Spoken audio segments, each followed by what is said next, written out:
Good morning. Happy Friday. Welcome to the How I Built It show here at the Lister Pro Studio in Tempe, Arizona.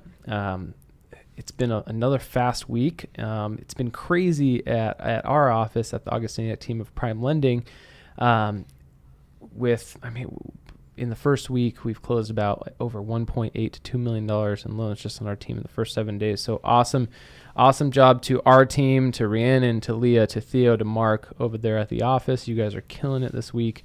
I have a story, and Dave's here. We'll introduce Dave in a second, but I have a story that I figure I should come clean on because last night I had my parents over at our house. Thursday night is family dinner night, and my mother has been shopping at Macy's forever.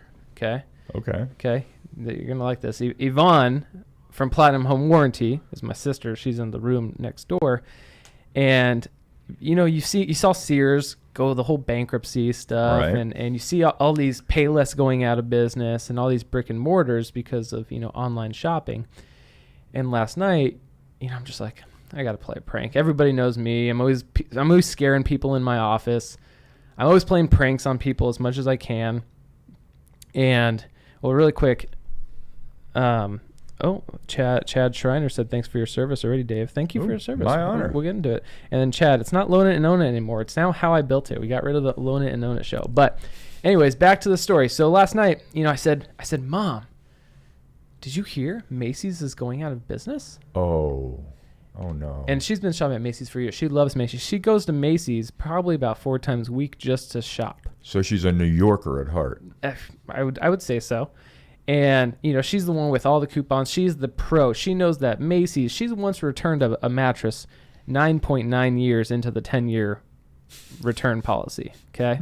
She knows Macy's. She's got every coupon. She knows how to go 50% off on top of 30% off. She is a Macy's veteran pro, whatever you want to call it. So last night I say, Mom, did you hear Macy's is going out of business? And if she's watching this, we can come clean today. But I don't know if she'll be watching. We'll see.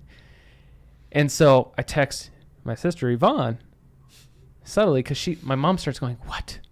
She starts looking on her phone.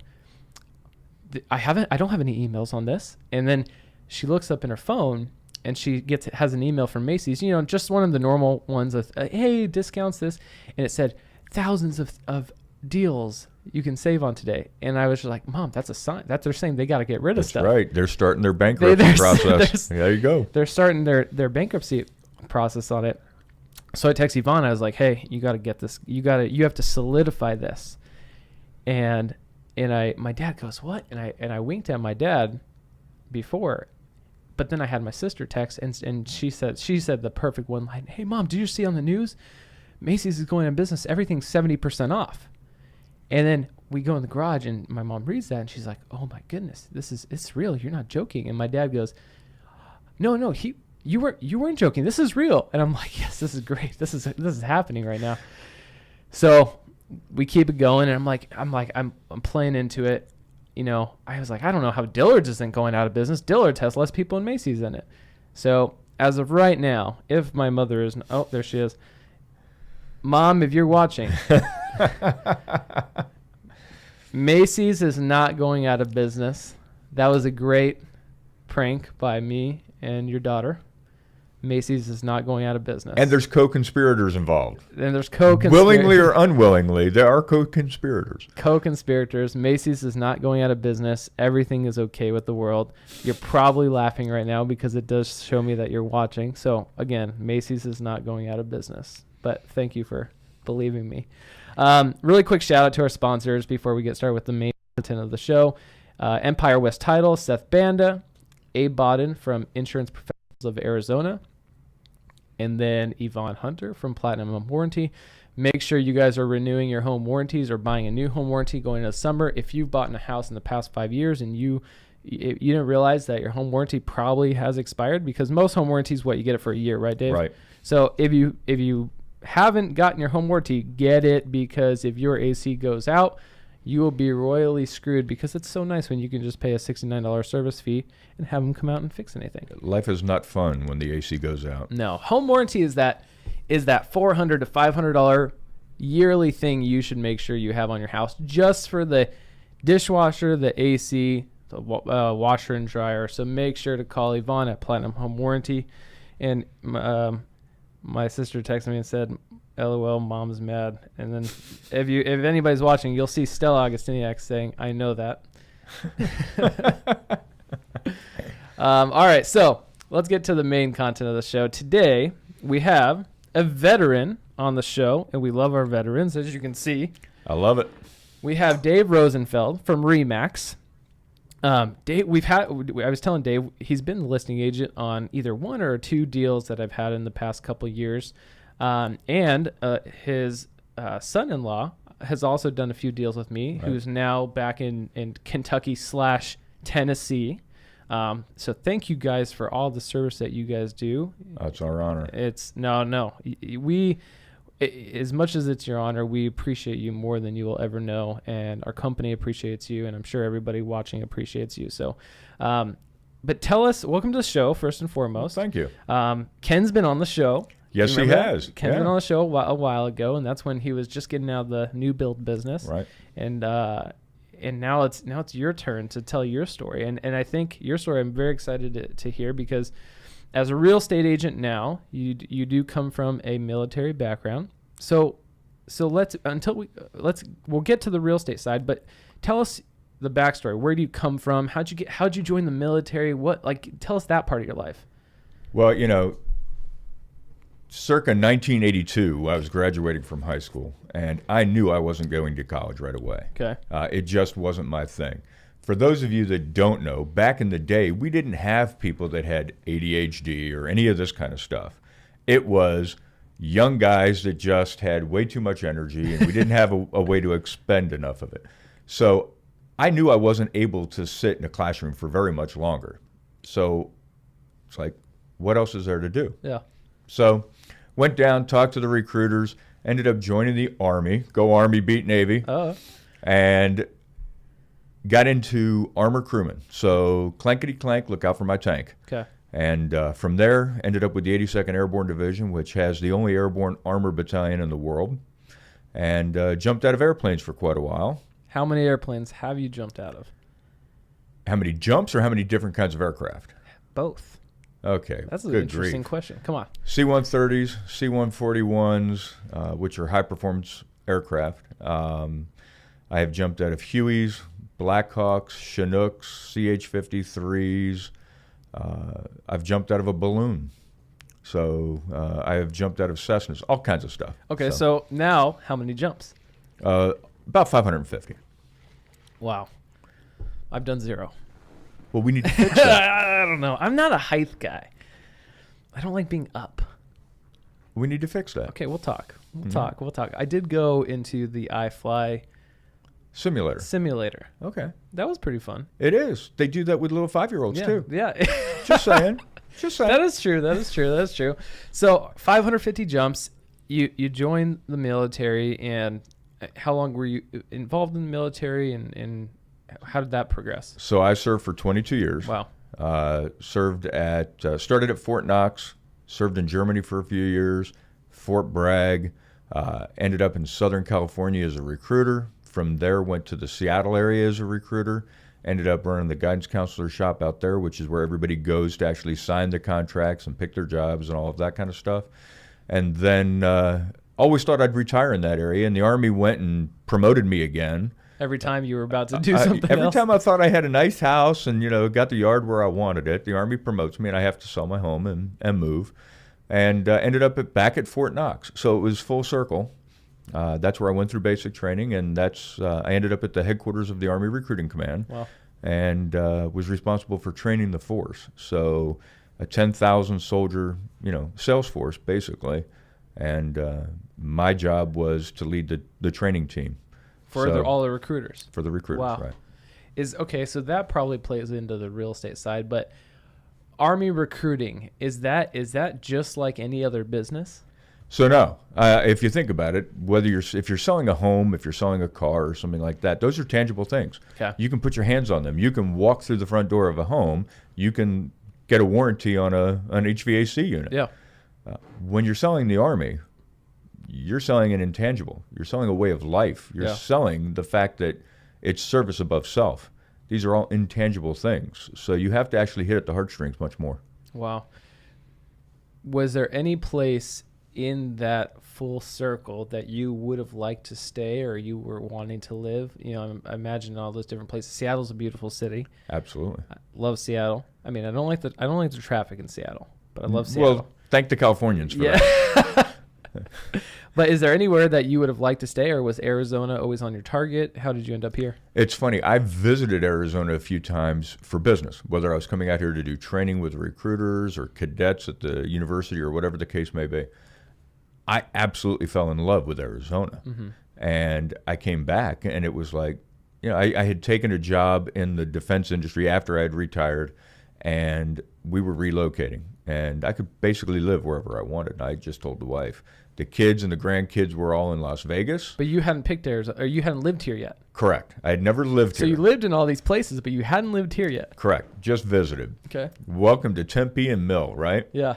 So it was bottom line. I said, you know, I think I want to go to Arizona. Not Vegas? If your family was in Vegas? Have you been to Vegas? Yeah. It's a fun place to visit for a weekend, but I wouldn't want to live there. Yeah. Now, my son absolutely loves Vegas.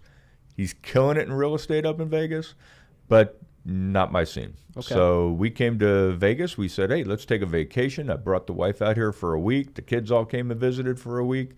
We had a great time. And next thing you know, we're buying a home in Vegas, or in Arizona. Which city? Gilbert. Ah, great choice. And so you moved here, how long ago? About 3 years ago. Very cool. Very cool. I mean, Gilbert's grown in the 3 years you've lived here probably tremendously. Insanely. So when you were doing the recruiting training for that whole sales force, how was that, and how did you, when did you finally come to the decision to get out of that industry? So first things first, props to the guys and gals that I worked with. I had an absolutely amazing team at Fort Knox, Kentucky, and these instructors. Did you say 10,000 earlier? The Army Recruiting Command in my period was a 10,000 strong force. Wow. So if you think about it, the recruiters are the ones that are the face of the Army in every hometown. Yeah. We've got people here who may not ever see an Army base. I mean, you know, they'll see Luke, or they may possibly drive past Fort Huachuca, but they're not actually seeing soldiers. But they'll see a National Guard person once in a while, but they see the Army recruiter. They are the face of the Army. So we have them in every hometown. Interesting. But phenomenal team that I worked with, and we traveled all over the world. We have recruiters, honestly, in Germany. We have recruiters in Japan, Korea, Guam, Samoa, you know, because we have military installations there. Really? So, okay, so that brings up a question.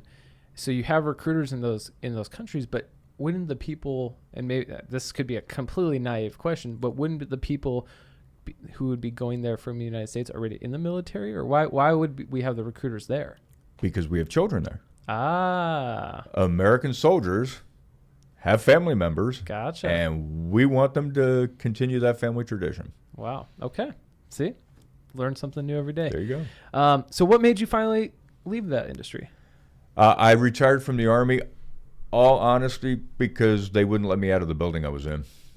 And that sounds absolutely insane, and I apologize, but there's some recruiters out there that may be watching that know exactly what I'm talking about. They wouldn't let you out of the building? I worked for a general who was amazing. Mm-hmm. Went on to become the Vice Chief of Staff of the Army. Wow. I had been in the headquarters for years. Yeah. I had to get out of the headquarters. Yeah.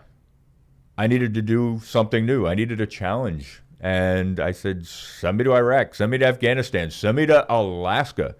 I don't care where you send me. Send me. And he's like, I need you right here. I'm like, I'm burnt. Yeah. You know, after you sit, especially as a soldier, sailor, airman, Marine, everybody who has served, you know exactly what I'm talking about. You can't stagnate. And I felt like I was stagnating. Is that kind of what you get trained to do, moving from all these locations? Like that's, I mean, it's exciting, but is that just the norm? Is if you get stuck in a location too long, it just kind of dies out and people get burnt out? Absolutely. Okay. I mean, we're always looking for a new challenge. Yeah. Can you imagine trying to sell the exact same house for 5 years? Oh, No, No. You'd fire yourself. Well, kind of goes along to the reason you got in was you were that person who couldn't sit still, right? You need an adventure. Gotcha. So, if they won't let me jump out of airplanes anymore, at least send me somewhere where I can do something. Okay, so then what'd you do? How did you make the decision?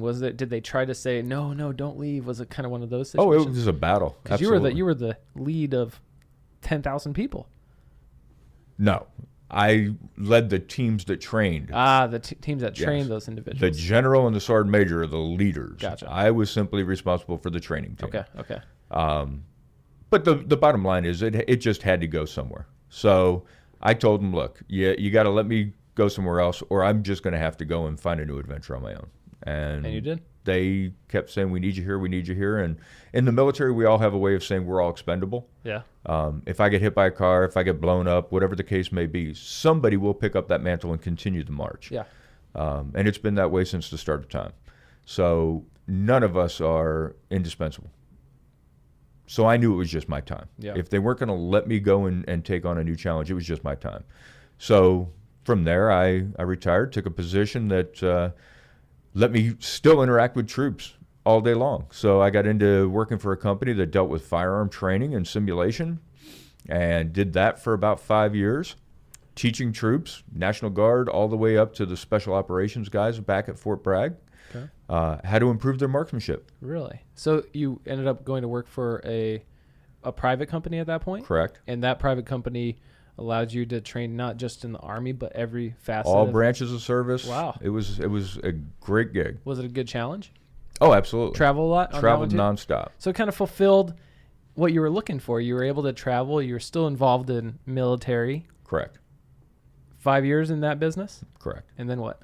And then I got hired away from another phenomenal organization, pure sales at that point, dealing with the secure storage of weapons, explosives, intelligence. It was a local company, so when I wasn't on the road, I actually got a desk in the hall of a small building. Okay. I joke about that, but literally, I had a desk in the hallway. Oh, you weren't kidding about that. No, I mean, space is limited, and when you're only there for a day or two, they're like, you're not getting one of the prime spaces. You get the little desk over in the corner. I hope you have a picture of that somewhere. I don't. That's sad. Yeah, you got That is sad. That could have been a good story to go along with. I'm still to this day, I am really bad about photography. Okay. I mean, we've got so many young people that are just snap everywhere they go, and I'm like, it's not my thing. Yeah, that's okay. You're on to the next adventure. You're focusing on what am I doing next. Correct. So all right, so you get hired by another company. Okay, so bottom line, all those companies aside, I was gone 5 weeks out of the month. Wow. So I was always on the road. I was always traveling. And it just got to the point where I never saw the kids. I never saw the grandkids. I never saw the wife. So we just made a decision that one of the greatest things about being an American is owning part of America. Yeah. That is the American dream. So with my son in real estate, my son-in-law in real estate, my brother in real estate, my friends from Fort Bragg are in real estate, it's like, why are you not doing this? And I sat down with a couple of them. I sat down with some people that I consider mentors. Mm-hmm. And it's like, hey, let's give this a shot. Let's see what happens.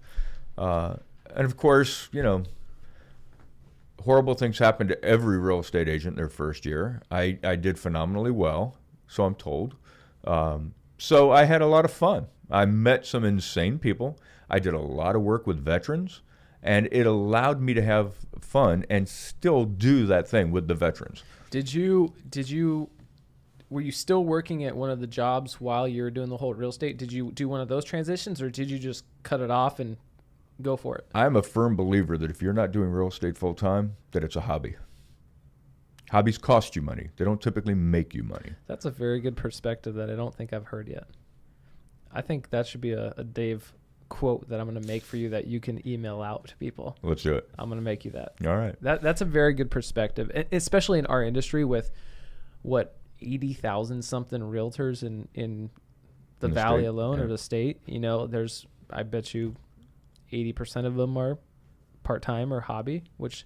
Well, we know for a fact, just by SEVRAR, Southeast Valley Regional Association of Realtors, We've got about 25,000 agents just in Sevrar. Of that, about 80% do 5 or less transactions a year. And of that 5 or less transactions, 80% of them do 0. So that's not saying they're failed agents. They may be a lawyer who has a real estate agent. They may be a transaction coordinator who doesn't do it. So these are people that are still in the industry, but they don't do sales. But they are licensed agents. So who you work with matters. Yeah, no, it really does. It really, I mean, it shows you that perspective of hobbies cost you money.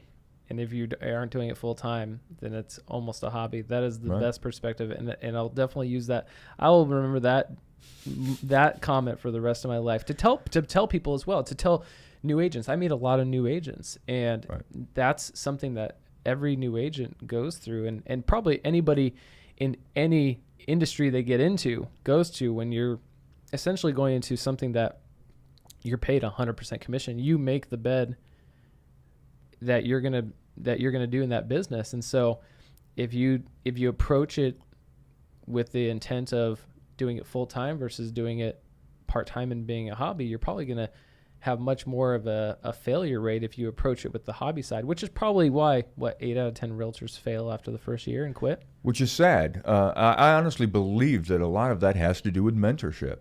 And there are some brokerages out here that will talk about how they mentor and how they train and everything else. My personal opinion is that if somebody has to pay for mentorship, it's not mentorship. It may be an apprenticeship, but mentorship should be one giving freely of themselves to another, to try to foster that. And that comes from the military. Everybody in the military has mentors.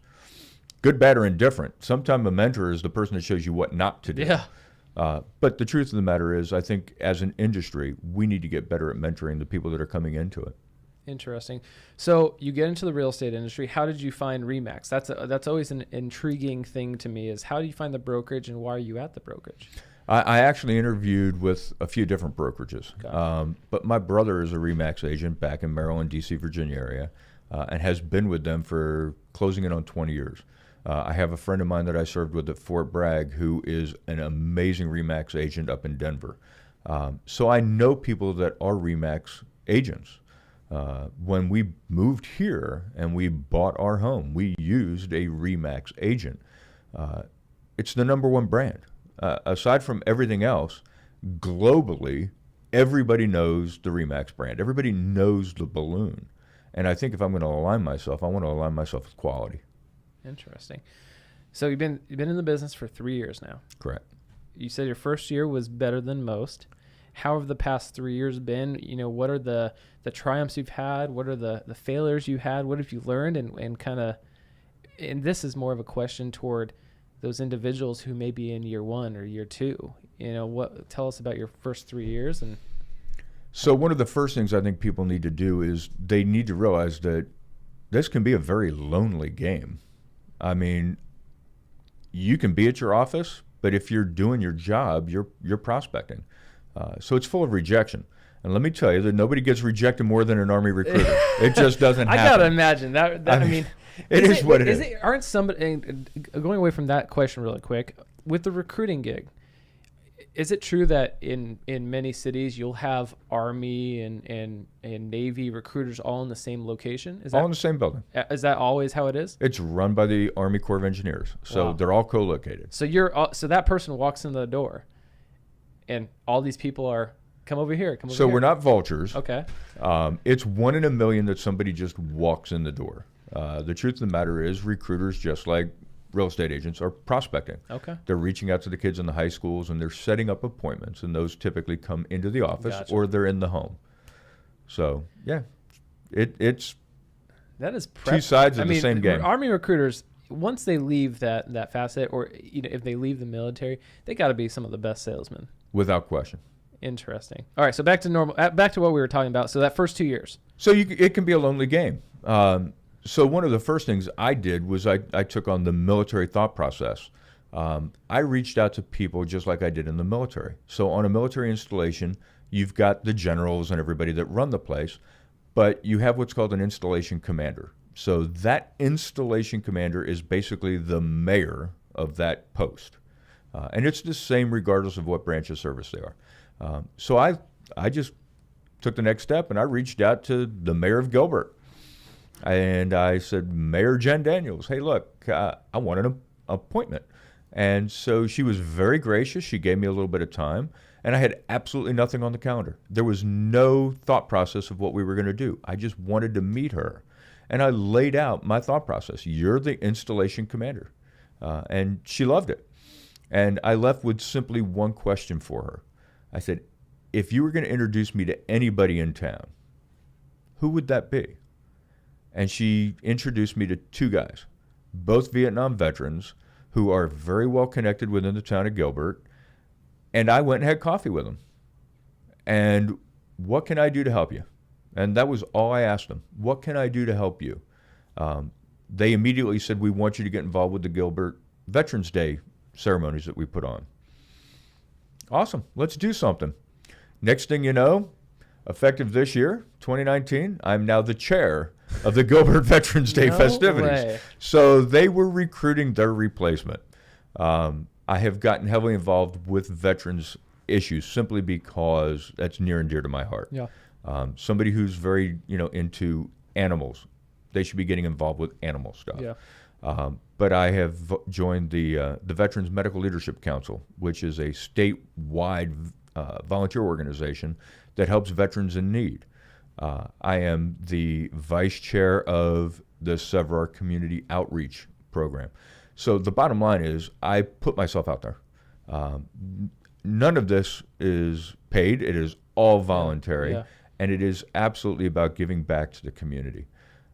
By giving out, you tend to receive. Yeah. And I've been very lucky to have people that have reached out to me. Well, it sounds like it's something like you were saying. If you're an animal person, go be involved in an animal, and that goes to show you that every single individual has something that they're probably passionate about. Correct. And it sounds like you're saying is basically find what you're passionate about and just go get involved. Get involved. Do you see a lot of people in your brokerage, or people maybe younger, or people struggling? Is that the common thing that you would say that you see, that there's nothing, they're doing the generics, but there's nothing that they're passionate about? I can't speak for others, and I wouldn't even go down that road. What I will say is that people don't realize that 95% of what real estate is, or any sales job is, if you're good at it, is prospecting. And prospecting is 85% about being rejected. So if you have a fear of rejection, sales is not the world you should be in. And so many people get into real estate, so many people get into other jobs with a misconception of what it is. Yeah. Some people get into IT thinking, I'm going to run this entire show and I'm going to connect this and I'm going to connect that. And the truth of the matter is sometimes you're just a cable dog. Sometimes you're out there just pulling cables through walls, and it's not the exciting world that we thought it was. Yeah.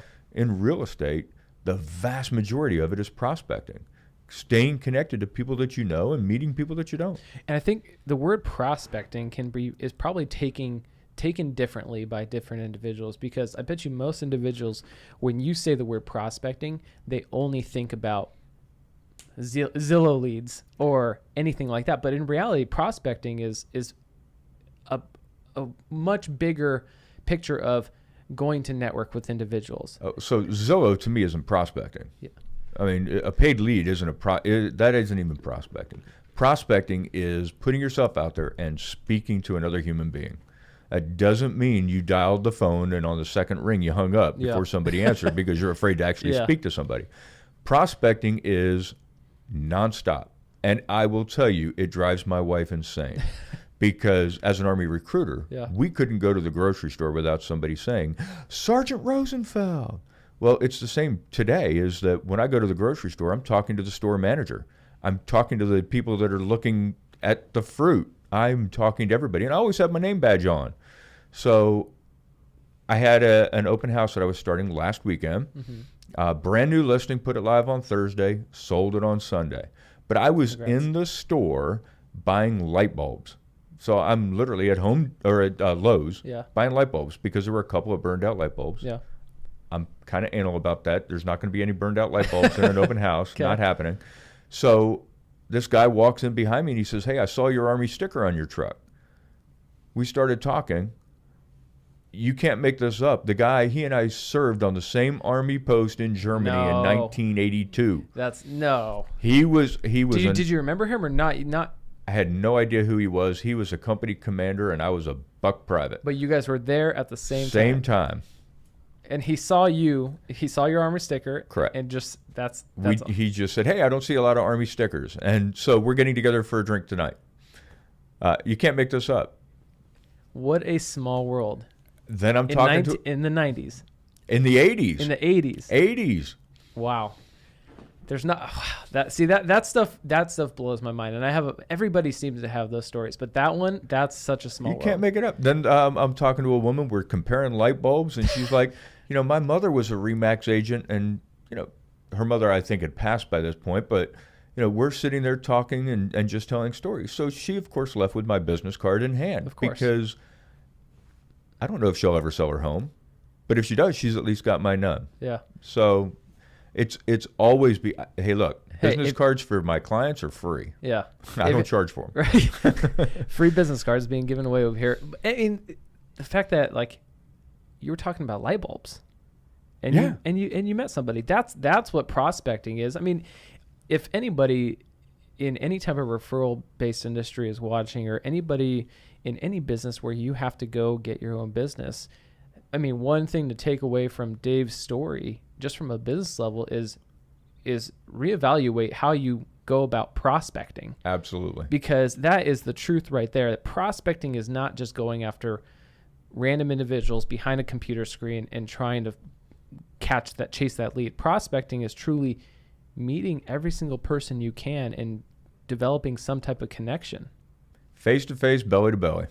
And that's from somebody who has years of experience in recruiting, sales, all this stuff. If you guys can take away anything from there that I think is very powerful, that's something to take away from somebody who has that experience of face-to-face and getting people to embark on a new journey of joining the Army. You just got to talk to people. That's a very good thing to say. So all right, we're 3 years into it. Your whole family seems to be in real estate in some way, shape, or form. How's business now? Where do you see the market going? Kind of give us your evaluation of what's happening right now. I don't know how it was for you in the last quarter of 2018. 2019 seems to be off to kind of a kick in the butt type thing.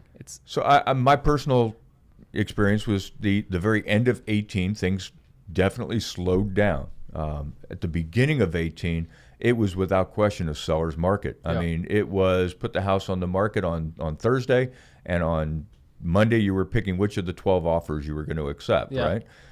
That has waned. And in my opinion, that's a good thing. Yeah.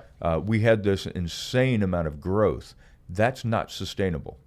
So I think if everybody's watching the market, we've gone from these 8 and 10% increases down to a tempered 4.5%, maybe 5%, which is sustainable. So we want to keep that insanity in check. A lot of people are afraid, the market's going down. It's not.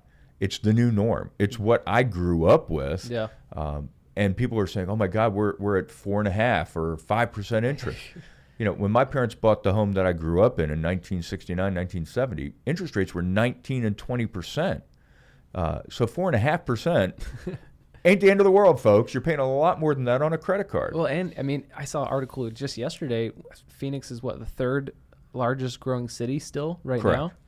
I mean, you have a lot of people moving here. You have Gilbert, that water park being built. Wow! If you haven't seen the Gilbert or the Gilbert Park, it's the regional park right now, 127-ish acres, phenomenal playground, and they just announced about a week or two ago that they are bringing in a public-private sector partnership to do an amazing water park, and we're talking about cable supported surfing. So massive jets in the water to support surfing. And it's kind of like water skiing type of thing.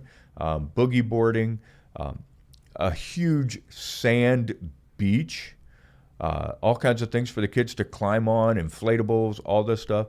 So this is going to be a huge selling point for the Gilbert, Chandler, Queen Creek area because it's South Gilbert. I mean, I remember, and you've only been in Gilbert for a few years now. Right. I've been in Tempe and Gilbert my whole life, and I remember only 10 years ago where anything past the 202 by Santan Mall was dirt. Right. Nothing but farms. And look at it now. I mean, imagine it in 10 years. Right. You know, that's going to be Tempe was the center before. Watch Gilbert be the center as we keep expanding out there. So would you say if you had somebody moving here from a different state and they said, Dave, where's the best place to buy a home? Where would you pick? I would tell them I need to talk more to you because the best place that I believe is not the best place for them. The first things that I do is I talk to my clients about their lifestyle. What is it that you want? How do you live? If you never go outside, you don't want a lot of land. Okay. If you're a hiker or a bicyclist or whatever, you may want to be near South Mountain or out in Oosery Mountain or whatever the case may be. Yeah. So it really is about the client. It's not about me. But I will say the leadership of Gilbert, between our mayor, our town council, the town manager, the people that live there, it's just a phenomenal town. It's the biggest small town in America type of thing. Always rated as one of the best places to live. So we've got a phenomenal police chief. We've got a fire captain that is absolutely connected. So our community knows our people. Mm-hmm. If a Gilbert police officer stops you for speeding, you really feel bad that you let them down, and it hasn't happened. It's happened to me. It's happened over here. But I know you're right. You don't feel that resentment. It's such a positive town. And I think last year was rated top 5 safest cities in America. If you ask the mayor, it's probably top 3, but we won't go there. Yeah. But I mean, that's the crazy part is Gilbert's growing, Arizona's still growing, and you do have people who make the comment of, I'm waiting for the market to crash, or I'm waiting for rates to go back down, and perception, an individual's perception is really based on what they're comparing it to. And it's painful sometimes. Honestly, I have a client right now that I've been working with for probably 7 or 8 months. We had to get their credit where it needed to be, and you know all about that. But unfortunately, this client is now saying, I'm really scared about what the market's doing. I think we're going to wait. And look, if you're part of that generation who has grown up with 0 interest rates, those days are gone. And I think you'll attest to that. We are not going back to 0 interest rates, not anytime soon. I don't know that we'll ever get down below 4% again. Mm-hmm. But the value and the price of homes continues to rise. And interest rates will creep up. So a great example of that is the house that I owned in Seattle, Redmond, Washington. Redmond, beautiful area. Oh, it's phenomenal. My wife and her family come from Seattle. There you go. So my father-in-law was in Bellevue, Washington. So that's where my wife was born. See, this world is getting smaller and smaller. He was right outside a place called Bridle Trail State Park, or actually he's in it. We bought a home just on the fringe. We had really good neighbors. There's a small company there called Microsoft. Yeah, tiny. And so, like I said, I always thought we were going to retire there. So we bought this house right around $250,000. We lived there for a few years. Again, got promoted, had to move. Thought, I don't want to be a long-distance landlord or anything like that. So we sold the house, and we made a few dollars on it, but nothing spectacular. Just a couple of months ago, my daughter says, let's see what it's selling for at Zillow, right? So she looked up a couple of the homes that she had lived in. The house was just under $1 million. Now, that's not a Zestimate. That is literally what the home last sold for.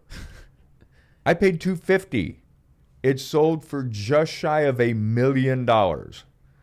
And I can promise you, it had not been updated any more than what I did to the home when I lived in it. And Seattle is such a growing area too. But that's the same thing for Arizona. But Arizona, the values are still affordable. The taxes aren't absurd. I mean, look at Kirkland, Washington. Oh, Kirkland's even more expensive than Redmond. correct. And that perception, it's all compared to what they're comparing it to. I mean, you're right. The comments I get sometimes, somebody quoted a 4.75 the other day, right? For certain loan, certain credit score. It all depends on credit score. Keep in mind, your interest rate depends on your credit score, your down payment. So when we get the question of what are interest rates today, keep in mind that interest rate is going to be vastly different from somebody getting an FHA loan at 3.5% down to somebody getting a conventional loan at 15% down with an 800 credit score compared to a 620 credit score. Keep in mind your interest rate matters in that question. So it's a very open-ended question. But most individuals buying their first home right now, maybe their second home, they're comparing it to 2011, 2012, 2013, 2014. You're comparing it to a extreme situation, which was the reaction to equal opposite reaction to a market crash. Right. That's when we had crazy loan products, interest only balloon loans and payments rising. Right now, everybody who's bought in the past 7 years have fixed low interest rates. Right. But to compare it to those years, like Dave was saying, those aren't happening again. And the one thing that is increasing is home values, home prices, because think about Gilbert, Chandler. Land isn't being produced every single day. Land is land.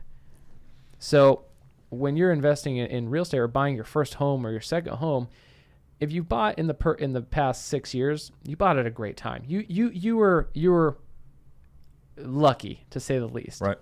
But that's unfortunately not going to happen. Interest rates, like Dave was saying, are still very, very low compared to the past. But yes, compared to 11 through 15, 16, they're not as low, but they're still comparatively low. Now, it's not to say they won't go down again. They may go down. And if it ever does, guess what most people do? They refi. Exactly.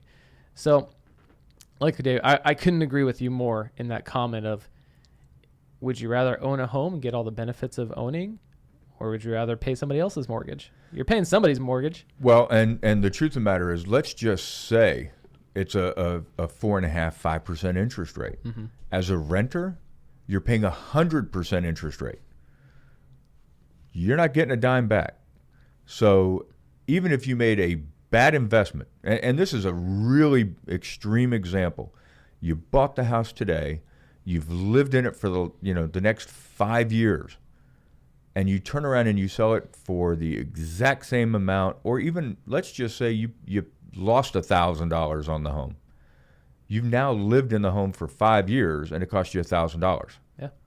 And yeah, some property taxes or whatever the case may be, but some tax benefits on the same side too. Yeah. So you're paying $1,000. If you're renting for those 5 years, you've now paid tens of thousands of dollars in rent. So it's crazy. And even a bad investment is a good investment. Well, and look, 10 years from now, what if we have a situation like Seattle and Redmond? Do you want to miss out on that boat or not? So absolutely. I think Dave's had a great perception of home values to sales models to how you approach things as far as if you're a home buyer or if you're somebody doing the sales yourself. How can people find you, Dave? The easiest way in the world would be to reach out to RosenfeldRealtyAZ.com. So RosenfeldRealtyAZ.com.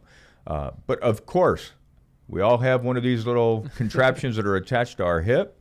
480-376-5545. Again, 480-376-5545. You can always find me on Facebook. The really slick people can find me on Instagram. I'll be honest with you guys, I am not phenomenal at Instagram. I haven't figured that whole thing out yet. I'm not a millennial. These guys absolutely understand technology. I'm an old school kind of guy. The very end of the baby boomers, I'm still figuring out Facebook. So easiest way, they can call you and connect with me. I'll connect you, Dave, through me. But yeah, I'm sure anywhere you look, you can find Dave. And if you're somebody who just has questions or just wants to sit down and have coffee. Absolutely. I'm sure he'd love to talk. Dave is very involved in multiple organizations in the Gilbert and everywhere. So if you want to talk with him, make sure to reach out. Quick shout out to our sponsors before we end the show. We have Empire West Title. Thank you for sponsoring. Empire has been with us for many years now. A. Bodden from Insurance Professionals of Arizona, and then Yvonne Hunter from Platinum Home Warranty. Again, make sure to get your home warranties before the summer. When your AC breaks and you didn't get it, you can send me a message and say I should have listened to you. It's okay. I won't judge it. Mom, Macy's is not closing. Don't you worry. You can still go get your 70% off and everything with your coupons. Return it whenever you want, because that's her hobby. That's the Nordstrom's model. It blows my mind. I know. Guys, my name's Andrew Augustiniak. I'm the branch manager at the Augustiniak team at Prime Lending. If you guys have any lending questions or are looking to get pre-qualified, make sure to reach out. You can find me on all social media. Have a wonderful weekend. We'll catch you next week. Next week we have Amanda Chafee. She is the owner of Furniture Brat, formerly Potato Barn Outlet. Wow. So she's a client of mine. She's going to be on. She has a great story like Dave. We look forward to catching up with you next week. Have a great weekend.